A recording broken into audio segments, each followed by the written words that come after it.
Good day everyone. I am AR-RAFI tayo. I am business 2 student. My topic is all about the instructional models. So what are instructional models? It is a term that describes the structure of teaching strategies, methods, and activities that addresses specific instructional goals and objectives. So I have here the first instructional models, the ADI model. So what is ADI model? It stands for stands for analysis, D stands for design, D stands for development, and I is for implementation, and E is for evaluations. So as you can see in the picture, so there is a cycle of instructional models.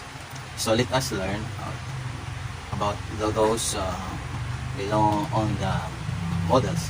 So the step 1 is the analysis.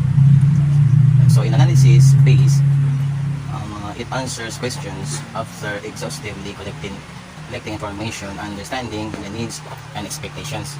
And analysis also drives design and the development process. So we cannot create a design and a development process without analysis. So this is very important.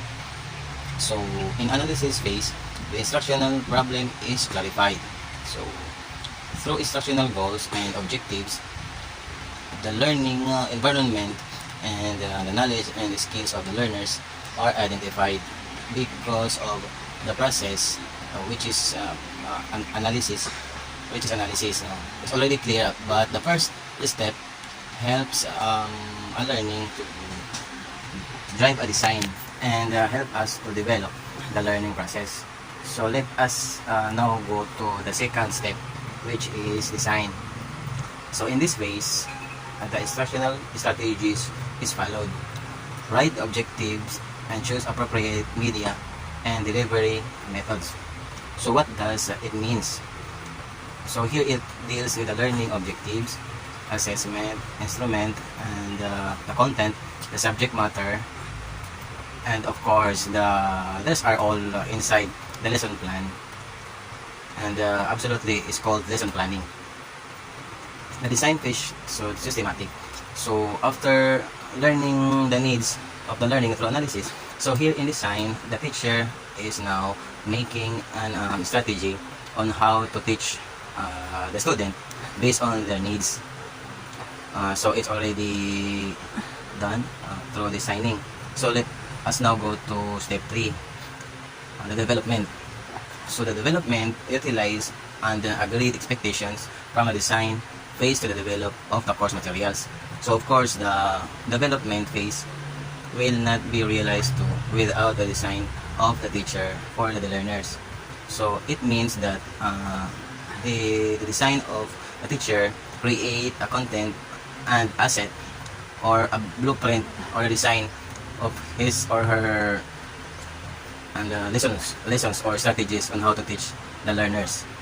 So here the involved activities is the teacher must think how to should create the lesson plan, how to organize the content of his or her lessons, and how to provide also practice activities for the student in order to the learners will develop its learning skills. Yes, and we are already done on the space of the development.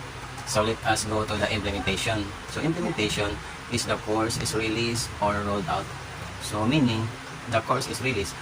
So meaning it was already delivered to the learners, and its impact is monitored whether the learners gain knowledge or not. So it is very understandable that of this phase there is a procedure of trainings. The facilitators and the learners will be developed, and the training should be covered the course curriculum and the methods of delivery and this procedure. So here the teacher must consider the factor on how to motivate the student and how to introduce the lesson and how to review each lesson or presentation, and of course how to use the time wisely and during the lesson. So the last step for the ADI model is the evaluation. So in this phase, the course providing expected result. So of course, the teacher will evaluate the student or the result of what is the impact of the lesson to the learners. So here, a teacher will gather feedbacks and surveys and even the analytics through to this. Let them analyze about the course. Yes. Of course, evaluations will not possible without the four phases: the analysis, the design, the development, and the implementation. So, in evaluation, the objectives reflect much of the discovery found in the analysis process. So, here in the last part, in the evaluation process, so this is the time that the objectives of the lesson will be gained by the student. So, but that is about the ADI models. So, there is a continuous circle of overlapping the phases of all the process. So, the evaluation process is the less understood. So, that is all about the ADI models. So, that is about the ADI model. The next is the Merrill's principles. Merrill's principles was proposed by David Merrill in the year 2002. So this framework is holistically integrates 5 principles of learning. So let us always remember that when we say Merrill's principles of instructions of MTI, there are 5 principles involved. So first is the mask-centered principles. Second is activation principle. Third is the demonstration principle. Fourth is application principle and integration principle. So what are those principles? The principles promote learning and the following. So learning starts with the real problems. Of course, if learners will not undergo problems, he will not learn. So students should be able to relate the problems and tasks they can handle. So this is a reality because through problems and tasks that we can handle, we can learn a lot of things. So this is another course of activating existing knowledge based on the learning, adding the previous knowledge with a new one. So another principle that promote learning in manner is the activate existing knowledge base. So this is true. Through learning, we can activate the existing knowledge as learners, and we can also connect it to the previous knowledge that we have learned with the new knowledge that we learned. So the third is, of course, must demonstrate the knowledge both visually through storytelling, so that leverages different regions of brain, entertaining it longer. So through demonstration of with the use of visual and talking of storytelling, so there is a demonstration of knowledge happens. Another is allow them to apply new information on their own. Let them practice and learn from their mistakes. Let them see how new materials works in concrete situations. So this is also a reality of everyone. So through learning our mistakes, we have applied new informations on our own because we have learned that through our mistakes. So we can create more concrete situation because of our learning of our mistake. Next is the course must offer possibilities for integrating the knowledge into the learner's world through discussion, reflection, and or presentation of new knowledge. Of course, a learner can integrate knowledge through discussion. How can a student learn or understand without discussion? So this is very important. So the teacher must show or let learners understand well through discussion and reflection of reflect the course through themselves, so they can understand and relate well. Presentation of new knowledge. Presentation of new knowledge is that through researching about the course so that they can integrate knowledge. So our third instructional model is Gagne 9 events. So as we can see here in the picture, there are 9 levels of Gagne 9 events. The gain attention of the student, inform the student of the objectives, stimulate recall or prior learning, present the content, provide learning guidance, elicit performance, provide feedback, assist performance, enhance retention, and transfer to the job. So let us learn what are those levels. So Gagne 9 events of instructions. Robert Gagne proposed a framework comprising of a series of events based on the behaviorist approach to learning. So these events follow systematic instructional process, creating a flexible models where events can be adapted to cater to the different learning situations. And he addresses the mental conditions for learning in his framework of him. So let us learn what are those steps. So first is the gain attention of the students. So with stimuli that catch engage them in their brain novel ideas or thought-provoking questions. So what doesn't mean? So in this step, the teacher should ensure learners ready to learn and participate in activities by presenting stimulus to capture their attention. The teacher must think of a best teaching strategy on how to catch the attention of the learners so that he might have interest learning.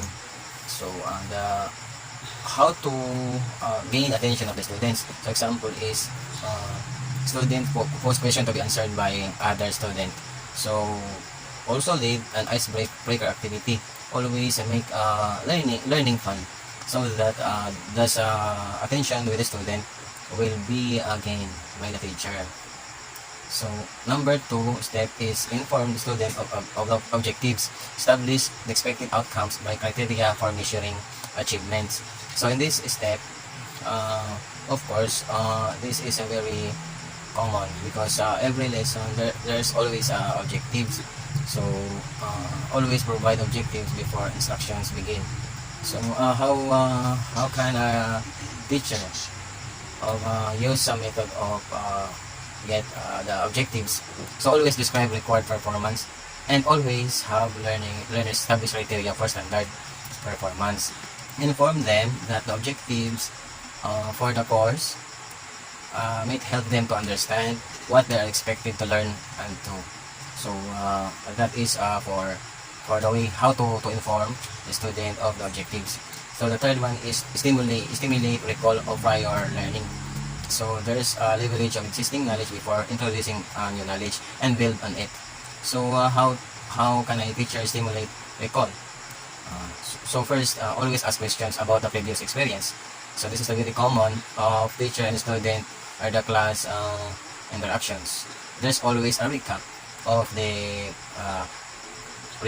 learning or previous lecture of always others and news sharing about the previous experience of the student, so that they stimulating a recall of the prior learning to the student.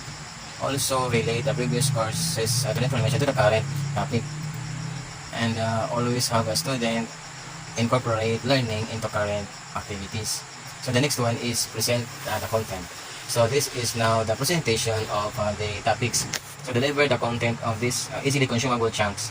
So meaning always use strategies to present lesson to provide more effective instructions.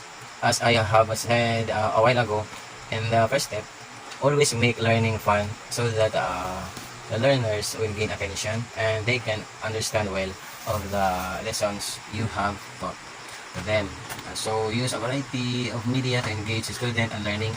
So example of this is using PowerPoint presentations, which has more very presentable to them, so that they can understand and they can focus well on the delivering of the lessons to them. And next is the providing learning guidance by them with examples, case studies, and other instructional support to supplement the content. So this step is very important for them to understand more and about the course. So through giving them example. So always advise student of a strategy to aid them in learning content over resources available like searching of internet, and always give them links which is very related to the course, so that they can understand about the learning course. And the next is illicit performance. So what does it mean? Engage them with different activities that recall, utilize, and evaluate knowledge. So what are those example of the different activities? Always facilitate students activities and deep learning. Have students collaborate with their peers. So example of this is group activity, so that they can fully collaborate with their peers, or conducting facilitate laboratories, exercises. Through laboratory activities or exercises, they can recall or they can utilize and evaluate the knowledge that they have learned from the course. So next is provide feedbacks. So reinforce knowledge with imitate feedback. So whether the feedback is informative and corrective. So always give time, feedback of a student performance to assess and facilitate learning, and to allow the student to identify the blocks and understanding. So always let them express how they learn, or worst part of the course they find difficult, so that the teachers can identify the gap of understanding, the level of understanding. So next is assess performance. So test her knowledge with established criteria. So this is usually performed by a teacher through assessment, quizzes, and very understandable to us. And because through assisting performance, teacher can may know that what is the level of the understanding of the learners about the learning course. So the last one is the enhanced retention and transfer. So the job. So meaning it is use content or retention strategies. So example, this is concept map, summarizing. This is also activities related to the course. So here, the teacher must help learner to retain more information by providing them opportunities to connect course concept and to application. Like always promote deep learning, clearly articulated the lesson, like using specific goals to guide and instructional design. So these are all about Lanier's 9 events of instructional model.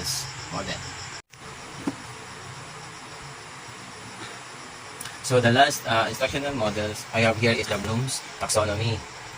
So Bloom's taxonomy was created by Benjamin Bloom in 1956.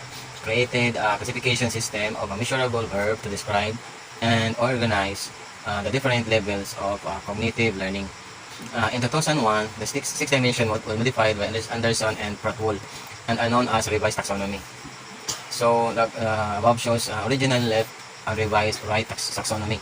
As you can see, there's a new category at the top, creating 3 categories where we name, and the categories are expressed verbally instead of the noun.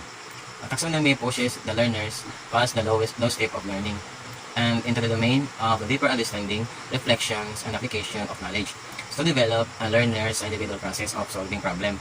So it is a great way for establishing learning objectives that engage learners with the content and ingraining a new knowledge and concept. So let us learn about what are those levels of the models created by Benjamin Bloom. So first is remember. So what is remember? Remember, it means retrieve, recall, or recognize relevant knowledge from long-term memory. So appropriate learners outcome verbs for this level include define, describe, identify, label, list, match, name, outline. In short, remembering knowledge. Remembering knowledge is all about knowledge. Next is understanding. So demonstrate comprehension through one or more forms of explanation. For example, is classify a mental illness. Compare ritual practices. Appropriate outcome verbs of this level include abstract, arrange, associate, categorize, classify, compare, and contrast, conclude, defend. So the other pyramid here, understanding means the comprehension. So the third level is applying or apply.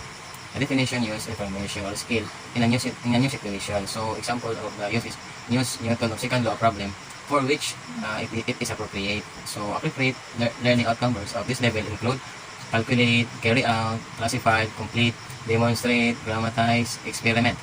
So on the other pyramid here, applying means applications. So application. Next is analyze. Definition is break material into each constituent part or determine how the part related to one another. So this is analysis. The appropriate learning outcome verbs of this level include arrange, classify, categories, compare, and connect. So that is analysis, all about analysis. The next is evaluation or evaluate. This make a judgment based on the criteria of the standard. For example, detect inconsistency within the process or product. So appropriate learning outcome verbs for this level is appraise, argue, conclude, compare, consider. So this is meaning the self-synthesis. So that is the evaluation. And the top of the pyramid is the creating or creation. It means putting elements together to form a new coherent or functional whole. So this is reorganizing of elements into new factor. So the teacher must evaluate now the level of understanding of the learners. So this is evaluation. So that is all about the instructional model Bloom's taxonomy. So that is all about my report, and hope you learned something from me, and thank you so much. Bye.